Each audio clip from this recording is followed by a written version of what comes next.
Hello, fellow residents of Tamriel. It is the Beeve, and we are diving right into our next build video for the upcoming update 33, the Ascending Tides DLC that is coming.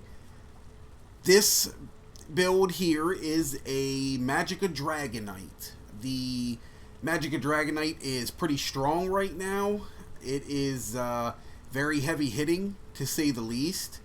Has to deal with a lot of fire damage and whatnot. The one downfall to Magicka Dragonite is you do kind of have to be in melee range because of the Dragonite's abilities. But let's dive into this real quick, try not to take up a bunch of your time here. As all, it's going to be the exact same gear setup as we had with the Magsork. We are running the Kinra's Inferno Staff with a flame damage glyph in Precise for the added weapon and spell critical. We are running all 3 pieces of Kinra's jewelry, all in the Bloodthirsty trait, all with weapon damage enchantments on them. We are using the Maelstrom's Perfected Inferno Staff. This is infused with a weapon and spell damage glyph on it. The perfected version is not as important as most people would probably think. Yeah, you get a little bit more offensive penetration, but you're not on that Maelstrom bar very long, honestly. So it is it's not a necessity. I mean, it helps a little bit, but the normal version's going to work pretty well also, very well. We are using 5 pieces of the Perfected Mania here out of the Rockgrove trial. This seems to be pretty meta right now, to be honest with you. All pieces are in Divines with maximum Magicka enchantments. I am running Zaun, both in Divines with maximum Magicka enchantments as well. I like the Zaun a little bit better than some of the other helms that are out there right now for the crit chance, and it just hits hard. I like it, and since we are going to be in melee range regardless because of the Dragonite's abilities, it just makes sense to use it. Now, go to our character sheet here right quick. 32,000 in maximum Magicka. When I bar swap, I think this even goes up. Yeah, when I bar swap, our main bar that we're doing all of our damage on is 34,000 maximum Magicka. 19,000 in health, 13,000 in stamina. I've got a spell damage of 3703 with a crit rating of 54.6 and a 5395 spell penetration. Resistances are 16,660 in spell and 13,030 in physical resistance. All of our points are in Magicka. We are using the Ghastly Eye Bowl for max Magicka and Magicka recovery. That is why we only have 19k in health. If you would like to have a little bit more health than 19k, you can always go with Clockwork Citrus Fillet, which is kind of expensive ingredients. And there is also the Witch Mother's Potent Brew that isn't as expensive as the Clockwork, but very similar, really close in stats, to be honest with you. I think there's only like a 200 health and Magicka difference between them. So you can choose that and have more maximum health, but it's going to give you less maximum Magicka as well and less recovery as well. So, you can make that choice yourself, how well you would like it to work for you. We are using the Thief Mundus Stone. This provides us with a weapon and spell critical rating of 2180 because we have all of our body pieces in Divines. Skill tree, or the skills that right now we're going with: the Unstable Wall of Fire, Eruption, Barbed Trap. I'm going with the Barbed Trap here because we have to be in melee range anyway because of the Dragonite's abilities, and it does damage. 5,200 bleed damage. It's going to do an additional 17,000 over 18 seconds. This is a pretty... I mean, you're going to get good damage out of this. even though it's a stamina ability. It's not going to pull from the resources that you're going to use the most. You're going to use stamina instead of your magicka. You're still going to get good damage out of it. You're still going to get the minor force out of it. And it doesn't have the, longer channel time like the channeled acceleration does as well. It just makes sense to use this because we got to be in melee range. I'm using hardened armor here. This is just if you're having trouble staying alive, it's definitely something that you can put this in your rotation. Just be forewarned, if you throw this in your rotation, there's a really good possibility that the Kinroz is going to fall off in the process. So use that at your own discretion. And we have like coagulating blood. These two are kind of like utility. You can put here whatever you want here, honestly. But I put the coagulating blood here because it is a decent heal for us. We're using the Shooting Star ultimate on the front bar. This is just a nice ultimate for trash mobs, and the more things that you hit with it, the more magicka you get back, or the more ultimate you get back in the process as well. When we switch to our Kinroz bar here, we have Burning Embers. We have Engulfing Flames. We have Molten Whip. We have Flames of Oblivion. And I have Inner Light on this back bar just to provide myself with a little bit more max magicka, so that we are getting a good bit of we're getting more damage out of our abilities doing so. And the back bar, we have the Standard of Might. This is a wonderful ultimate right here. It stays up for 20 seconds. It deals almost 4k in damage every second for that 20 seconds. It does provide major defile to the enemy, anything that's in it, reducing their health received and health recovery. That's not going to be that big of a thing. That's more of a PvP thing right there, but regardless. Standing in the area increases your damage done and reduces damage taken by 15%. That's huge because we got to stay in melee range, so that's big. And there is the Shackle synergy with it as well, that anyone synergizes is doing almost 10k in flame damage for doing so. The rotation on this is there's a lot going on in this rotation. It's not as easy as some of the other ones that I've shown. We're going to light attack between each ability, and we're going to do Unstable Wall of Fire, Eruption, and then Barb Trap, and then we're going to bar swap.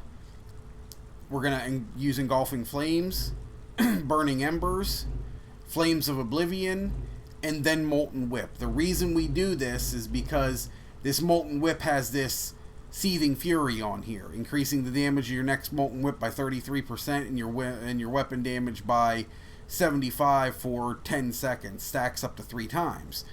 When you get that third stack on there, you do this backflip whip that just absolutely cracks. Yeah, it hits so hard. So that's the reason we are going in that order. So once again, when we bar swap back, we're going Engulfing Flames, Burning Embers, Flames of Oblivion, and then we're going to hit that backflip whip, and then 3 more whips right behind it, bar swap back, and restart the rotation. Champion tree, just very similar to what you've seen before. I have my Treasure Hunter slotted for better items and chests, Rationer for 30 minutes more time on food eaten, Liquid Efficiency for that 10% chance to not use a potion or poison when I use it, not consume it. And then Steed's Blessing for movement speed. Over in our Warfare tree, we have Quick Recovery, Preparation, Elemental Aegis, and Hardy all filled in. We have Eldritch Insight for more max magicka, Timeless Discipline for more max stamina. We have 20 in Blessed just for healing done. We have Precision for increasing our critical chance. We have filled out and slotted Backstabber, Fighting Finesse, Deadly Aim, and Master at Arms. In the there's other things filled out in here that because I was trying different stuff out, like having 50 points in this right here isn't doing me any good because I can't slot it in my champion tree. It's not active right now. But in the extended might, I have my piercing, my battle mastery, and my mighty, and my flawless ritual and war mage. These three over here, you definitely want with this mage tune. If you have the extra points, you can use the you can do the battle mastery and the mighty, and this is one of the reasons why that barbed trap is actually giving us decent damage. Alright, in the red tree, our fitness tree, I like rejuvenation for more health, magicka, and stamina recovery, so that's filled in and slotted. I've slotted fortified for more armor. I've slotted boundless vitality for more max health. I have my tumbling and my defiance both filled in. Those don't have to be slotted. The mystic tenacity doesn't have to be slotted, so it's filled in. I have hero's vigor filled in. The piercing gaze and the tempered soul, these don't have to be slotted, so if you have the extra points, you can go ahead and fill these up. Stealth detection isn't anything that you need to worry about unless you're playing PvP, but that returning to life with 10% more resources is kind of nice. If you die and get picked up, you got a little bit more resources than normal. I do have the siphoning spells slotted. This gives me maximum magicka back for every enemy I kill, and I have it filled out, so I get 1500 magicka back. We got, sprinter and hasty and the just the blocking stuff over here. If you got the points for these, fill them in if you'd like. If you don't, not a big deal. Alright, so with all that being said right there, I'm going to go ahead and hit this trial Atronach dummy right here. You'll see the type of damage that this can and will do. When we're finished, we'll come back up. We'll bring up the Bandits UI chart to show you everything, all the damage that was done during the parse and what performed best and whatnot, and kind of break that down, and then we'll end it there. So give me a few minutes here, and we'll get through this.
there we have it. 91,637. Very hard hitting. The rotation is a bit of involved, and you gotta really focus in on it and get it in and work on it. But that's the type of damage it can do. It's a little bit harder of a rotation, a little bit harder to learn to get it down and get it perfect to keep your magic up. You see, there was some points where I was down to like literally no magicka and was getting the shards and the potions and the ultimates at the right time. It takes a little bit of practice to get it all figured out, but once you do, it hits hard. Now, let's go ahead real quick, and check out our stats here. So, just like we've seen before as well, the most damaging ability that we did was light attacks. Light attacks. This is why light attack weaving is so important in this game. You have to learn how to do it if you want to be able to put out really good damage. The light attacks were averaging, we're doing 18,000 DPS for us. The Molten Whips did 16,000 DPS. The Unstable Wall was 7,800. Eruption, 7,500. Flames of Oblivion, 7,500. A lot of damage coming from those main abilities. That Molten Whip averaged about 45k per whip. It maxed out. It hit one time for 86,943. That's a pretty big smack right there. My light attack averaged 19,000 and maxed out at 29,000. My Unstable Wall, when it popped one time, it hit for 43,000. Eruption hit for 37,000. Flames of Oblivion hit for 43,000. Like, very, very hard-hitting tune. I mean, the Dragonite is amazing. And, I mean, you can see it right there. Rotation speed on this one was 94%, so that was good. It was good stuff. 93% of all damage done was fire. The only damage that wasn't done was we had physical damage coming from our the trap. That's basically the only damage that wasn't fire damage. But guys, I think that's all I got for you. I'm not going to hold you up any longer. If you stayed through clear to the end, I appreciate it greatly. Thank you very much for tuning in. Please give me a like and a subscribe if you would, if you find this stuff interesting and helpful. But until next time, guys, thank you very much, and happy adventuring.